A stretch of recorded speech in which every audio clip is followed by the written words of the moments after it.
မင်္ဂလာပါဒီနေ့တော့လူတိုင်းဒီပါခေါင်းခဲနေရတဲ့ပတ်စံအကြောင်းကိုရှုပ်ရှုပ်ထွေးထွေးတွေမပါဘဲနဲ့လွယ်လွယ်ကူကူပဲပြောပြချင်တယ်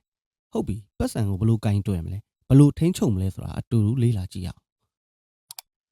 ဒီထဲရလိုပဲမလားလစာထုတ်တဲ့နေ့ကတော့ကဘာကိုအပိုင်စားရတဲ့ဘရင်တစ်ပါးလို့ဒါပေမဲ့လက်တွဲလောက်ကျိုးသွားပြီဆိုတာနဲ့နေပါဦးငါပတ်စံဒီဘယ်ပြောက်ကုန်တာလဲဆိုတဲ့အတွေ့အဝင်လာရောဒါကလူတိုင်းကြုံမှုတဲ့ခံစားချက်ပါဒါပေမဲ့စိတ်မပူနဲ့ဒါကိုဖြည့်ရှင်းဖို့လွယ်လွယ်လေးလုပ်လို့ရတဲ့နည်းလမ်းတွေရှိတယ်ပထမဆုံးအနေနဲ့လူတိုင်းကြားဘူးနေကြပေမဲ့လက်တွေ့မှာတိတ်မလို့ဖြစ်ကြတဲ့ရိုးရှင်းတဲ့လမ်းညွှန်ချက်လေးတစ်ခုနဲ့စကနန်းပေါင်းဆက်တွေစီရင်စာအုပ်တွေလုံးဝမလို့ဒါကကိုယ့်ရဲ့ဝင်ငွေကိုဘယ်လိုစီမံခန့်ခွဲရမလဲဆိုတာကိုလွယ်လွယ်ကူကူမြင်သာစေမဲ့နည်းလမ်းတစ်ခုပဲဒီနည်းလမ်းကတကယ်ကိုလွယ်လွယ်လေးကိုယ့်ဝင်ငွေကိုအဓိကအပုံ၃ပုံပုံလိုက်မယ်လို့ပဲမှတ်ထားလိုက်90ရာခိုင်နှုန်းကစားစရိတ်အိမ်လားကသွားလာစရိတ်လိုမျိုးမရှိမဖြစ်လိုအပ်ချက်တွေအတွက်နောက်30ရာခိုင်နှုန်းကတော့ကိုယ့်ရဲ့စိတ်ချမ်းသာမှုအတွက်သုံးရမှာဥပမာတငယ်ချင်းတွေနဲ့အပြင်ထွက်စားတာရုပ်ရှင်ကြည့်တာလိုမျိုးလိုချင်တဲ့အရာတွေအတွက်ပေါ့အရေးအကြီးဆုံးကနောက်ဆုံး20ရာခိုင်နှုန်းပဲဒါကတော့အနာဂတ်အတွက်စုငွေအဖြစ်ဘာမှမသုံးမဲ့တီးသန့်ဖယ်ထားရမှာဟုတ်ပြီလက်တွေ့ဘဝမှာလူတိုင်းကတော့ဝင်ငွေရဲ့20ရာခိုင်နှုန်းအပြည့်စုဖို့ဆိုတာမလွယ်ဘူးဒါပေမဲ့အဓိကပြောချင်တာကရာခိုင်နှုန်းဘယ်လောက်များများစုနိုင်လဲဆိုတာတက်ခမည်းစကြည့်လိုက်ဖို့ကအရေးကြီးတာ9ရာခိုင်နှုန်းပဲဖြစ်ဖြစ်10ရာခိုင်နှုန်းပဲဖြစ်ဖြစ်အရေးကြီးတာကလစာဝင်လာပြီဆိုတာနဲ့တခြားဘာမှမသုံးခင်အဲ့ဒီရာခိုင်နှုန်းစုငွေကိုအရင်ဆုံးဖယ်ထားလိုက်ဖို့ပဲဒါကိုငွေစုတာနဲ့ပတ်သက်ပြီးအစွမ်းအထက်ဆုံးလျှို့ဝှက်ချက်လို့တောင်ပြောလို့ရတယ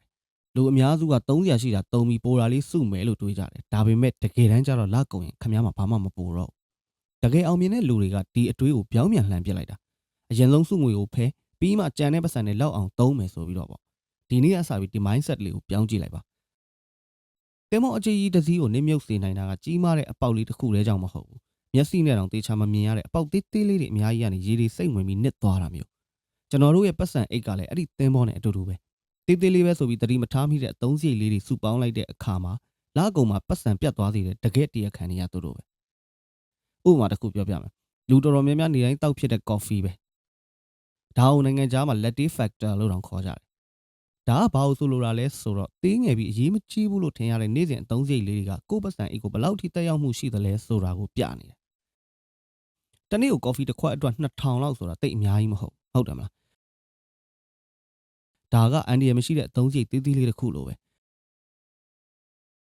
ဒါပေမဲ့အဲ့ဒီနေ့စဉ်2000လေးကိုပဲတစ်နှစ်စာပြန်ပေါင်းကြည့်လိုက်တဲ့အခါ9သိန်းကျော်ထိဖြစ်သွားတယ်အံ့ဩစရာပဲနော်ဒါလောက်များတဲ့ပမာဏကိုဒီလိုသေးသေးမောမောအသုံးစရိတ်လေးစီကနေပဲစုမိသွားနိုင်တယ်ဆိုတာဒီမှာကော့ကွင်မြင်နိုင်တယ်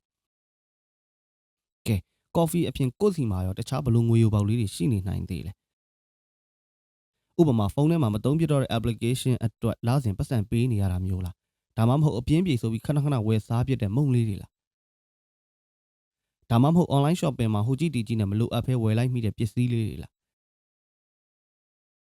းကိုယ့်ရဲ့ bank statement ကိုဖြစ်တစ်ချက်လောက်ပြန်စစ်ဆေးကြည့်ပြီးတော့ဒီလိုမလိုအပ်တာတွေကိုဖြတ်တောက်ကြည့်လိုက်တာပဲကောင်းပြီနောက်တစ်ဆင့်အနေနဲ့လက်တွေ့ကြတဲ့နီးလန်းတွေကနေစိတ်ပိုင်းဆိုင်ရာလှည့်ကွက်တချို့ဘက်ကိုသွားကြည့်မယ်ပတ်စံစုတယ်ဆိုတာကဒီနေ့ခေတ်ကြော်ညာတွေဈေးကွက်ထဲကဆွဲဆောင်မှုတွေကိုကိုယ်စိတ်နဲ့ကိုယ်ပြန်ပြီးတိုက်ခိုက်ရတဲ့ကစားပွဲပဲဒါကတော့ရုတ်တရက်ဝယ်ခြင်းစိတ်ပေါက်လာတာကိုထိန်းချုပ်နိုင်တဲ့အယိုးရှင်းဆုံးနဲ့အထီရောက်ဆုံးနီးလန်းတစ်ခုပစ္စည်းတစ်ခုကိုတိတ်ကိုလိုချင်နေပြီဆိုရင်ချက်ချင်းမဝယ်သေးပဲ24နာရီတရက်လောက်စောင့်ကြည့်လိုက်နောက်တနေ့မနေ့ပြန်စဉ်းစားကြည့်တဲ့အခါအများစုက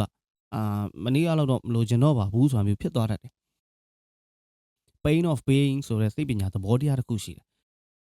ကတ်ဒီဖုန်း application တွေနဲ့ငွေရှင်းတဲ့အခါမှာပတ်စံကိုကင်သုံးရတာမဟုတ်တော့ပတ်စံထွက်သွားတယ်လို့တိတ်မရိပ်မိဘူးဒါကြောင့်ပိုပြီးသုံးမိတတ်ကြတယ်ဒါပေမဲ့ငွေသားအစ်စ်နဲ့ကိုယ့်လက်ထဲကနေပတ်စံရွက်တွေကိုတကယ်ထုတ်ပေးလိုက်ရတဲ့အခါကျတော့ငါပတ်စံတွေကုန်သွားပြီဆိုတဲ့ခံစားချက်ကိုပိုရစေတယ်သုံးစွဲမှုကိုပိုပြီးသတိထားမိစေတယ်နောက်ထပ်အရေးကြီးတဲ့အချက်ကကိုယ့်စုငွေအားလုံးကိုတနေရာထဲမှာစုပြုံမထားပဲအရေးပေါ်ရန်ပုံငွေဆိုပြီးတော့တီးသန့်ဘဏ်အကောင့်တစ်ခုနဲ့ခွဲထည့်ထားဖို့ပဲဒီပတ်စံကနေမကောင်းဖြစ်တာအလုပ်ပြုတ်သွားတာလိုမျိုးတကယ်အရေးကြီးတဲ့ကိစ္စတွေအတွက်ပဲသုံးရမှာဖုန်းတစ်ထွက်လို့ဝယ်ခြင်းစိတ်ပေါက်လာတာမျိုးအတွက်သုံးဖို့လုံးဝမဟုတ်ဘူးနော်ကဲဒါလောက်ပြောပြီးပြီဆိုတော့အဆုံးသက်အနေနဲ့ပတ်စံစုတာရဲ့တကယ်ရည်ရွယ်ချက်အစစ်အမှန်ကဘာလဲဆိုတာကြည့်လိုက်ရအောင်ဒါကပတ်စံတွေကိုဘဏ်ထဲမှာစုပုံထားဖို့တသက်မဟုတ်ဘူး အဲ့ဒီရဲ့နောက်ကွယ်မှာပိုပြီးနဲ့ရှိုင်းတဲ့အဓိပ္ပာယ်တွေအများကြီးရှိနေတတ်တယ်နောက်ဆုံးအနေနဲ့မှတ်ထားရမှာကပတ်စံစုတယ်ဆိုတာကိုယ့်ဘဝကိုကိုယ်တိုင်ထိန်းချုပ်နိုင်စွမ်းရှိဖို့မထင်မှတ်ထားတဲ့အခက်အခဲတွေရုပ်တရက်ကြုံလာတဲ့အခါစိတ်ဖိစီးမှုတွေနည်းနိုင်သမျှနည်းအောင်ကြိုတင်ပြင်ဆင်တာဖြစ်ပြီးတော့တကယ်စိတ်လွတ်လပ်မှုကိုရဖို့အတွက်ပါဒီနေ့ပြောပြခဲ့တဲ့နည်းလမ်းတွေအများကြီးတွေကကိုယ်နဲ့အဆင်ပြေမဲ့တစ်ခုလောက်ကိုပဲစပြီးတော့လက်တွေ့လုပ်ကြည့်လိုက်ကိုယ့်ဘဝမှာထူးခြားတဲ့ပြောင်းလဲမှုတွေကိုမုတ်ချတွေ့လာရမှာအသေးအချပါပဲကျွန်တော်ရဲ့ channel ကိုလည်း subscribe လုပ်ပြီးတော့ notification on ထားပေးပါခင်ဗျာကျွန်တော်တို့ပိုကောင်းတဲ့ content တွေတင်ဆက်ပေးဖို့ကြိုးစားပါ